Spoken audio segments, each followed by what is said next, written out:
STEAM Series, championed by your Southern California Toyota dealers. All right, it's time for this week's STEAM Series, and our focus is science and art. CBS 2's Pat Harvey introduces us to a Boyle Heights podiatrist. There were many moments where I felt like, man, I'm not smart enough, I'm not good enough. Dr. Miguel Ruiz of Boyle Heights reflecting on the obstacles he faced on the long, hard road that led him to the career he has today. There's pain there. Yeah. I want to make sure you come in with your toes, you leave with your toes. Miguel is a newly minted podiatrist at Adventist White Memorial in Boyle Heights. A podiatrist is a foot doctor. I'm going to push up and you push down. Good. Miguel got his start in medicine in high school, volunteering at the hospital. From there, I was offered a job in the operating room as a patient transporter.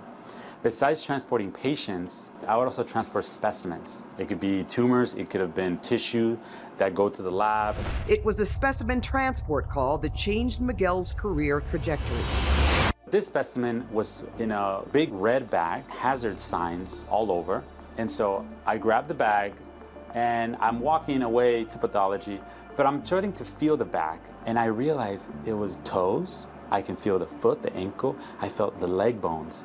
Thinking, oh no, this was a patient that lost their leg. The next day I go back to the OR and again, it's the same red bag with the hazard signs and it's another leg. I take it to the pathology. The same scene kept repeating. Miguel wanted to know, what is going on here? Why are patients losing their legs? What they all had in common?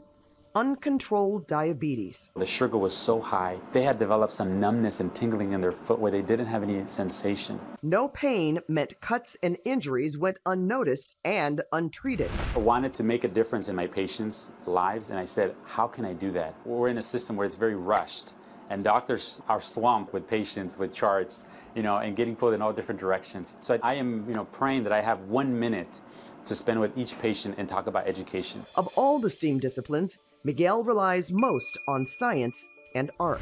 I really believe in medicine, you have to be human, and I think you have to use your heart. Miguel grew up in public housing and often struggled academically.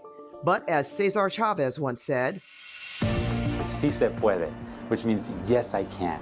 Graduating college and wearing his white coat. I feel like I transformed. It's a humbling experience to serve the community where I grew up. His advice to young, aspiring doctors with the odds stacked against them? Just keep showing up. How do you become a doctor? You show up the next day.